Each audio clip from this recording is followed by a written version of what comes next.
Hello, everyone. This is Esperanza Horse, and this is Art from the Heart at St. Augustine's Church. And we're doing our session remotely because of the lockdown due to the COVID-19 pandemic. Now, before we proceed, I want to introduce the subject. We are still in blooms, feathering, stippling, backwashes, and the subject for today are horses. So we're actually going to make, well, we're going to paint three types of horses. And by types, I mean one really cartoonish. I saw this one online and I found it really cute. So I just thought of sketching it. And yeah, I enjoyed doing it. I enjoyed painting it. And I forgot who the author was, but it's very beautiful and I love it. And I'm sure that this will be very popular, especially with kids. Now, the next one is a more serious horse. This is actually my favorite. Okay, my one of my three favorites out of the three. Second one would be this, which is a more serious horse that we will be painting later on after we've done the cartoonish one. And then the next one would be another serious horse because this one would be the full horse with face and body. So again, we start with a cartoonish one. And to do that, we need to do the sketch first. So the sketch would be guided by basic shapes. So the first thing I do uh, in my classes is to identify the basic shapes of an object so that it's easy for people to relate to it, especially those who are new in sketching, paint, or painting, or the arts in general. So let's start. I have my watercolor paper here, and then I am just going to uh, work on this guideline. So I'm just going to do the basic shapes and I start with a circle over here, just simply a circle. So maybe an oval, it doesn't have to be a perfect circle. And this is a small rectangle or square, depending on what you would like. Remember, this is a cartoonish horse, so it doesn't have to be realistic. And then this big rectangle here, I love this bit, this is the head. And then from here, we do the sketch of the horse. So we do that by first connecting the shapes. So for this one, I connect this curve and I draw a curve inside of this. And then here, I draw another curve outside. And then here, this is actually going to be the mouth, and the mouth hits this corner, goes back out, goes around the corner, and then goes back in. And then here, I have this circle and another circle inside it. That is the nose. And here near the other corner, I have another circle. I think that's actually too close.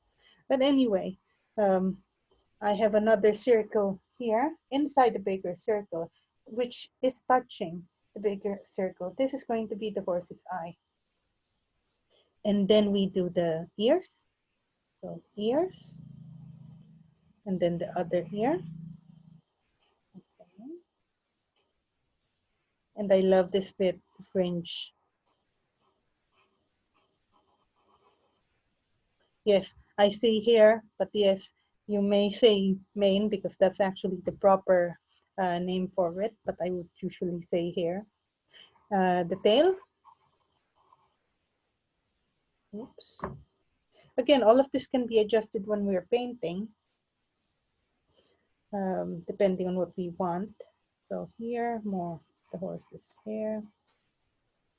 And then the legs and feet. So this horse is different. It's like it has human feet with shoes, strangely. So we just draw it like that. And then a line going back up for the legs. Parallel line there, and then another foot here and another one here.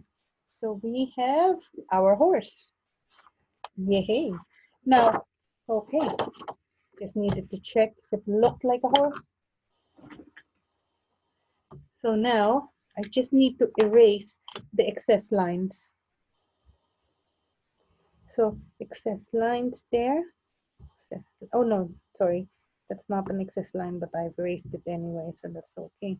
Now, guidelines, I'm erasing the guidelines. Yes, here. That's the original rectangle, the big rectangle. Okay, and the next part is just to paint it with the base color. I am going to use yellow ochre, my favorite. Okay, you can use a wet on wet technique here, but I'm using wet on dry, and that is so that the art piece dries quickly. Because if you use wet on wet, there would be more fluid, and that would take longer to dry. Okay, I am going to leave the eyes white, so I'm just going to paint around it. I am going to paint here along this side. So paint along the sides first, going inwards, so that it's easier, like this. And then the ears as well.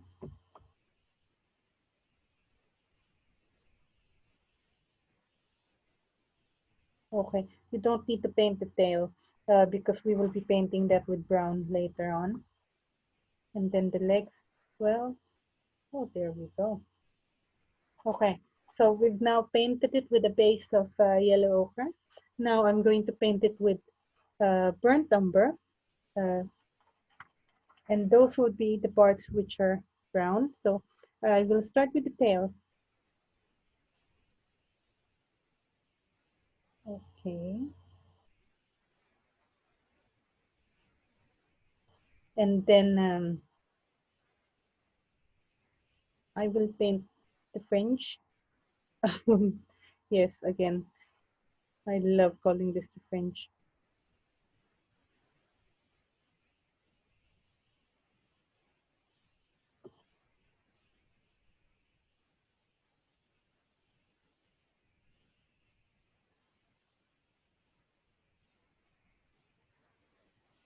Okay, and what else do we need to paint brown? We need to paint the feet brown. You can also use orange as a base for this instead of yellow ochre. Or if you don't have both, you can use burnt sienna as well. So what we're actually doing is painting a brown horse. So any of those colors would be okay. Okay, now I am going to paint the outline, which is black. And I will start with the driest area.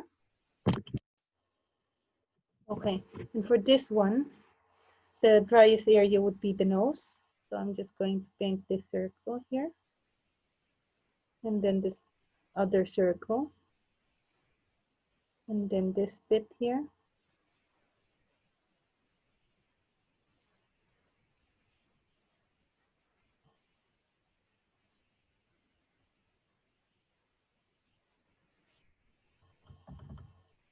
And then I will paint this part of the head.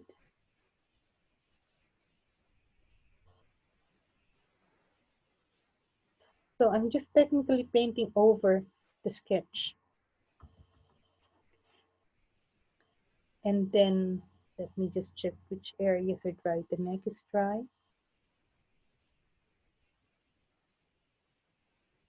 This bit is almost dry.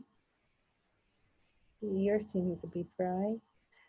Okay, but the hair is not dry, so have to be a little bit careful with that.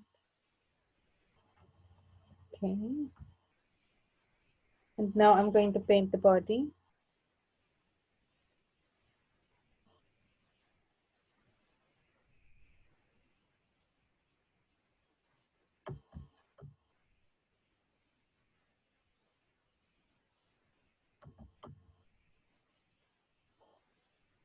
And one of my favorite parts of this horse are the legs, which are just straight lines, and then they have shoes. I love the shoes. Okay, hind legs. Okay, now it's time for the shoes. I love it. Oh, maybe it's because I do love shoes, not just this one, but in real life, I love shoes.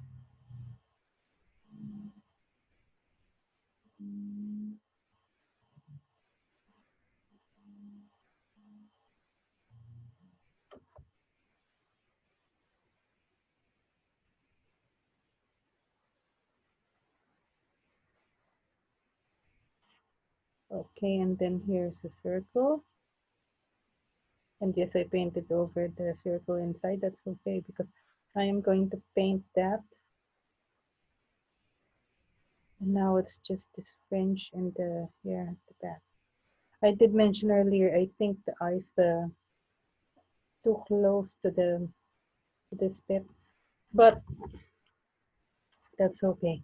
We've now painted it and then painted this hair.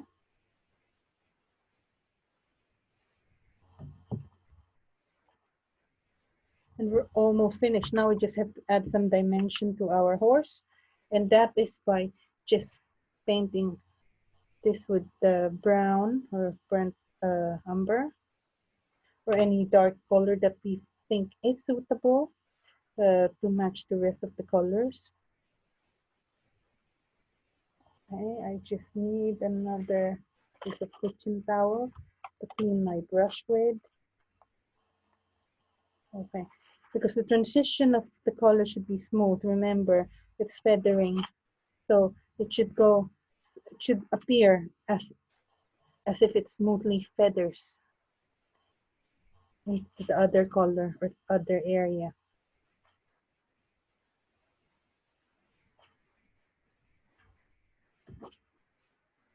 Okay, yes, we've done our horse, and this is our cartoon horse using yellow ochre as our base. And the original, I use orange as the base. And you can use other colors for this. Again, this is more cartoon-ish type of horse, so it doesn't have to have the realistic colors, but in essence, you have to be able to recognize that it's a horse. So it has the ears, the tail, and all the other basic parts that a horse has. Well, I hope you enjoyed the session. Thank you very much and see you again. Bye-bye.